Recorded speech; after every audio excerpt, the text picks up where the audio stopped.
Wait, you brought up the media. The Washington Post. Democratic midterm fears mount as policies fail to resonate with voters. And you just said, I wonder why. Could it be that the press spent all summer doom reporting about jobs in the economy while completely missing the record-smashing upward revisions in job creation, or the fact that families are receiving big checks every month thanks to Democrats? I mean, look at all this bag of rats infighting. You don't even see it reported to the same degree as Democrats in disarray, do you? I mean, they're literally in a slap fight practically.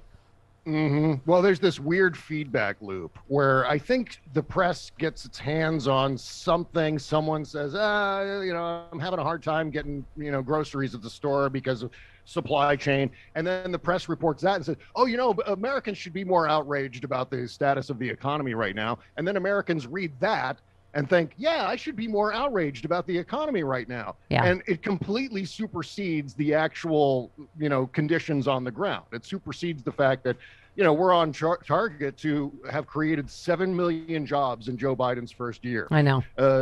Every economic indicator is on the rise right now. Yeah. Significantly. The inflation situation is global, but it's temporary. Yeah. The supply chain thing, temporary, unavoidable consequence of a pandemic started by Donald Trump. So, these are all things that have been entirely missed throughout the summer. And now we're reading about how all of those jobs numbers from the summer are being revised upwards by hundreds and hundreds of thousands of additional jobs that, were actually reported by BLS during the summer, but which most of the press, not all the press, but most of the press actually missed that information, only to report it after the election, after it was too late. Well, you just Meet the Press. Oh my God, Meet the Press. Oh God. Tweets are almost as annoying. Why? As my professional husband, Chuck Todd, who we have renamed. Professional husband? We have renamed. Yes, because he irritates. I can't stand the way he breathes. I hate the way his face looks. The way he talks. Just his hair. Yes. Oh, there is a full title that my listeners and I have pulled together. It is, hold on.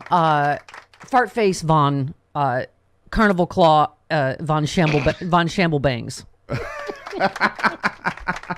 Carnival Claw is the hand he makes like he's trying to get a toy at a carnival when he thinks he's making a really good gotcha point. Okay. Yeah. T-Rex on my show referred to them as struggle bangs. Oh, yes. The struggle is real. They're aspirational, really. Well, it makes him look like Ralph Wiggum. It makes him look like Ralph Wiggum. Yes. Anyway, Meet the Press tweeted, laser focused on 2020. Trump seeks a Michigan legislature that could help him in 2024. And you just said a fascist who's attempting to steal an election, but described as unremarkable politics as usual. Disgraceful. Do better, NBC. I mean, Eric Bollard said, this is how you normalize treason. Just, isn't this savvy? Yeah.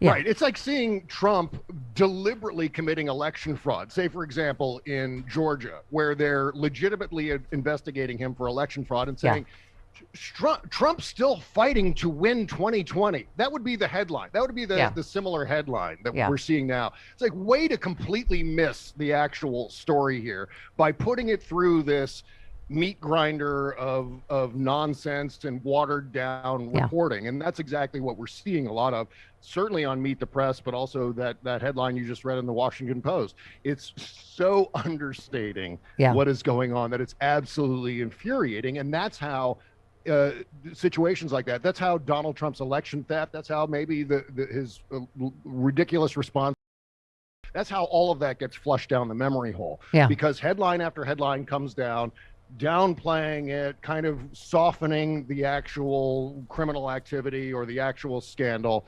And then suddenly that seeps into our brains, and suddenly it's like, well, it's like what happened with Bill Barr and the Barr letter and the Mueller report. Like, oh, well, I guess it's not that big a deal when it actually is. Yeah.